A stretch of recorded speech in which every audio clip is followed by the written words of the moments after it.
lots and lots of grief, and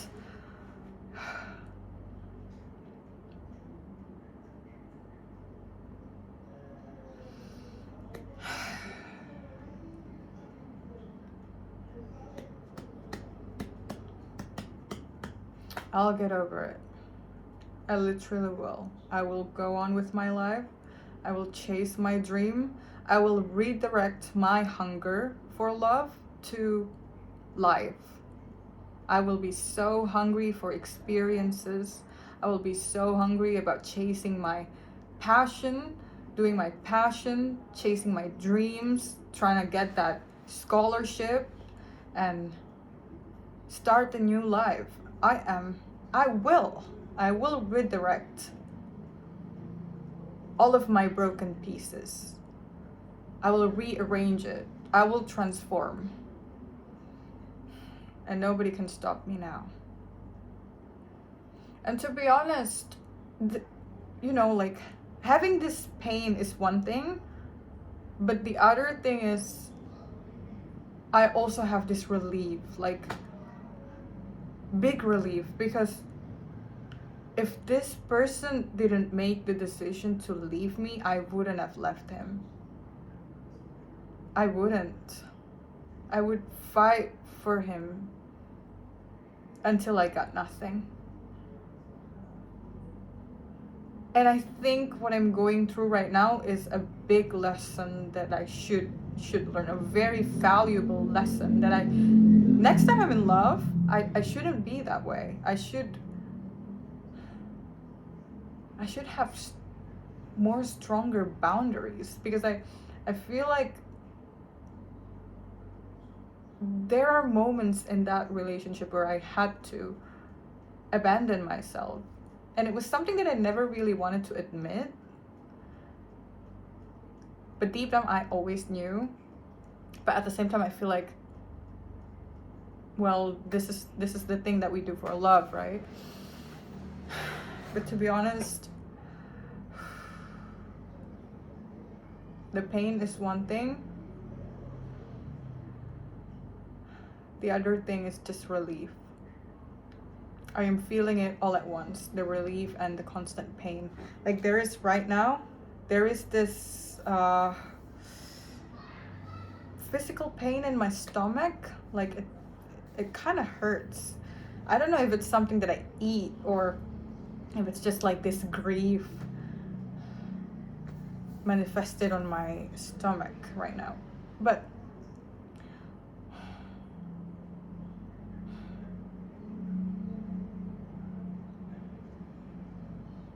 I am changing. I can feel it. This moment altered my brain. I am going through literally an ego death. But at the same time, turns out ego death is not something that I always thought it would be. Like I thought ego death would just got me lying in the floor with no ego at all. Turns out it's not. It's killing the side of ego that have this ambition of trying to be acknowledged by the external, if you know what I mean. Because ego is a lot of things as well, right? Like of course you gotta have ego to live for yourself. Of course you gotta have ego to be in touch with your internal. But there's also parts of ego that is in relation with the external, and I guess that's the ego death. Like that's the one that died, that ego death on the relation between the external. Meanwhile, the ego within my internal is it's there. It's really there, and that parts of ego constantly remind me who I am. And I think that part of ego is the force that will eventually pull me out of this hole. Like I am now accepting the fact that I am at the lowest point in my life, but I also know that I'm moving, and I also know that there are forces within myself that is pulling myself slowly from that darkness. So I think it's really nice that I get to sit right now acknowledging that I am still full of pain, I am still full of grief. Like, it's everywhere. It's in my head, it's in my heart, it's even I can even physically feel the pain, but at the same time I can sit with it now, and I'm proud of myself.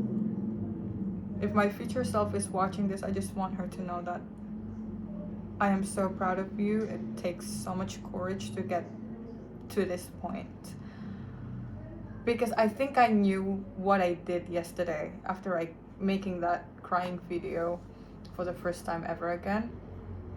I flipped the switch. So before that point, I was still ruminating. Like, I feel the grief and I ruminate, but now I feel the grief and I coexist with it.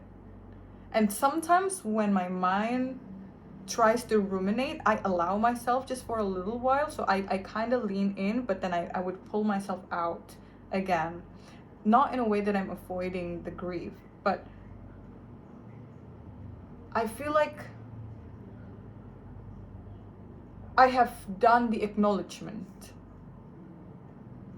I have spent one full week of ruminating. It was messy. There were lots and lots of moments where I relapsed, and I called them and tried to fix things again, negotiate and everything. And that's so human of me. I swear to God, I'm not mad at myself for all of that moments of weakness. Like, there is shame in my head that's trying to bring me down for what I did, for collapsing and being weak. But at the same time, I know that's just very human of me. It was not easy for me to suddenly have my life turned around, especially when I managed to have that big of a trust, especially when I feel like I have this closeness with this person and I have fought for them and I really hope that they would fight for me too. And that expectation got broken up.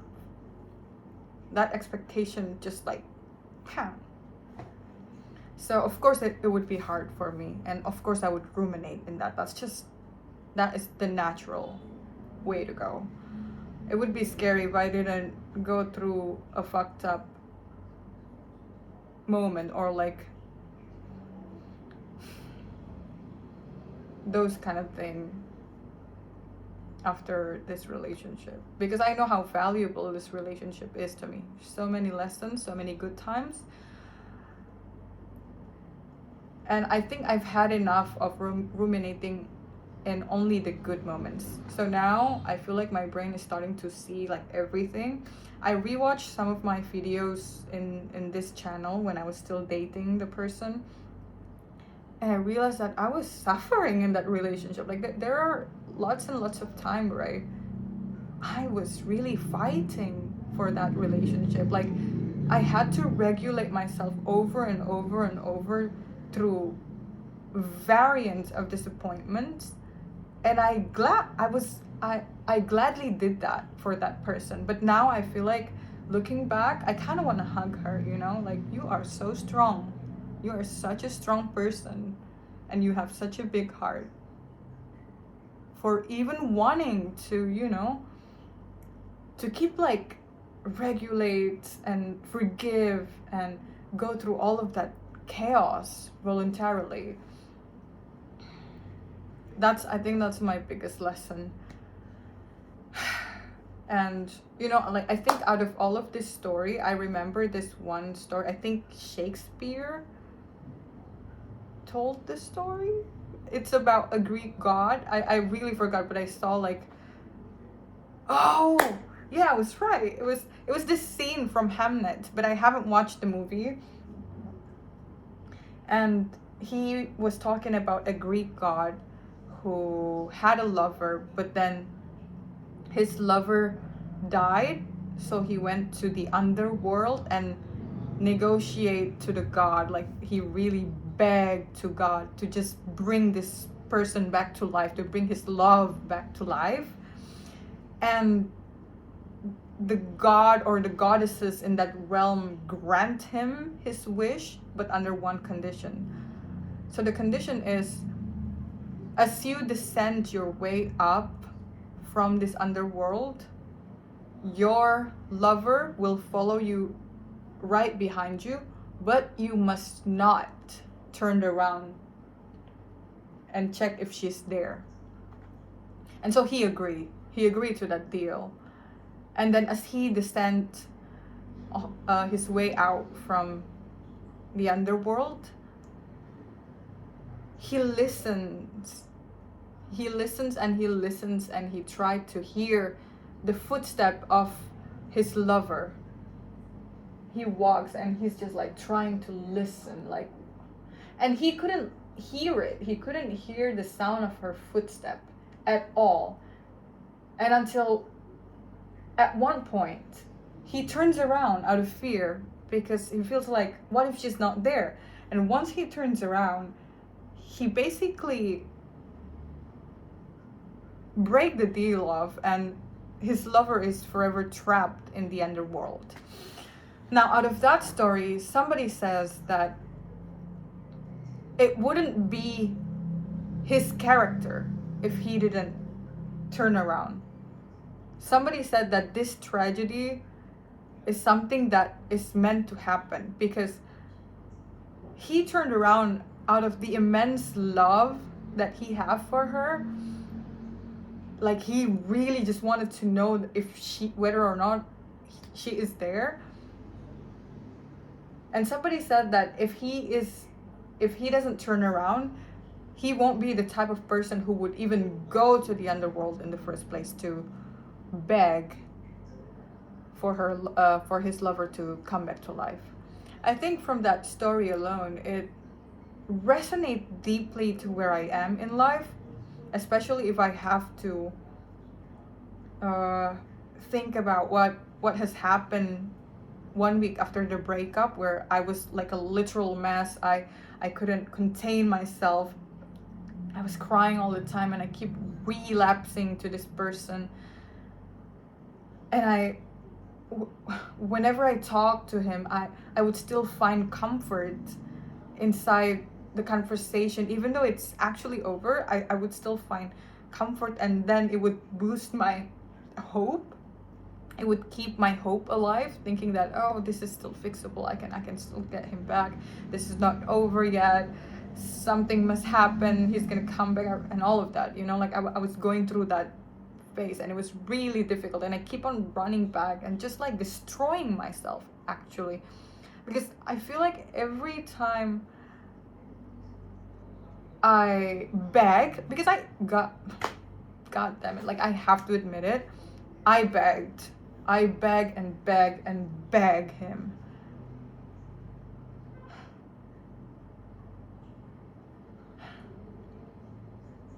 I beg like a dog.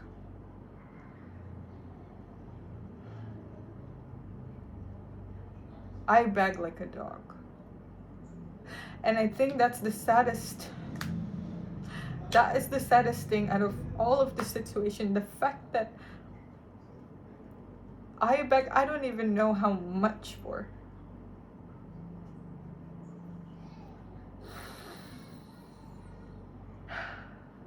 I feel like I am grieving that. But at the same time,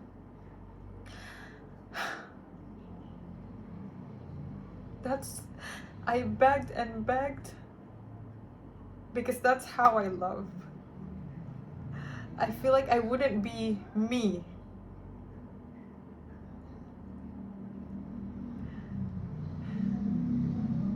if I was not begging.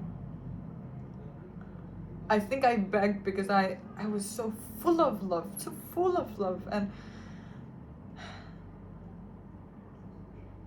even though I know the relationship doesn't serve me anymore, and there is so much pain that I was swallowing, but somehow I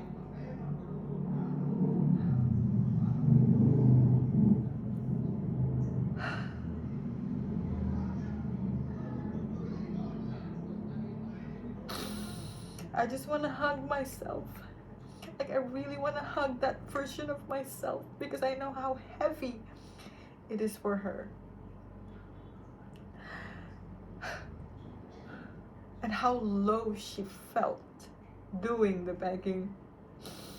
But at the same time, like the story that I just told,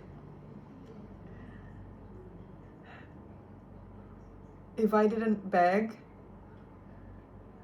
even though I know I shouldn't, but if I didn't beg, I would not be me. It would not be myself. I think I did it because that's my character. Like, I really fight for love. So yeah, I'm forgiving myself, hugging myself. I feel so sorry for myself for going through that lowest point. And I'm so glad that I'm here now with myself. And that even though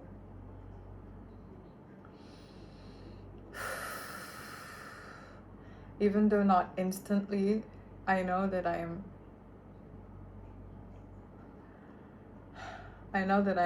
walking out of this lowest point.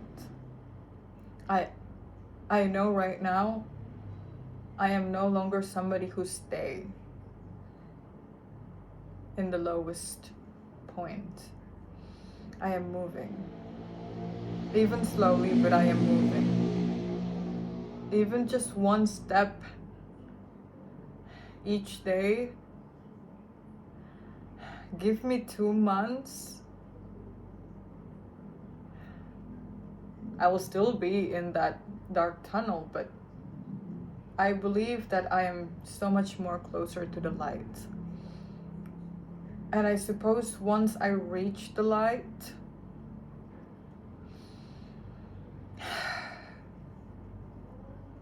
I would be someone who's just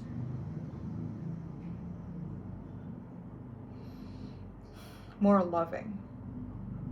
Even more loving. I don't think this heartbreak is gonna stop me forever giving that big of a love.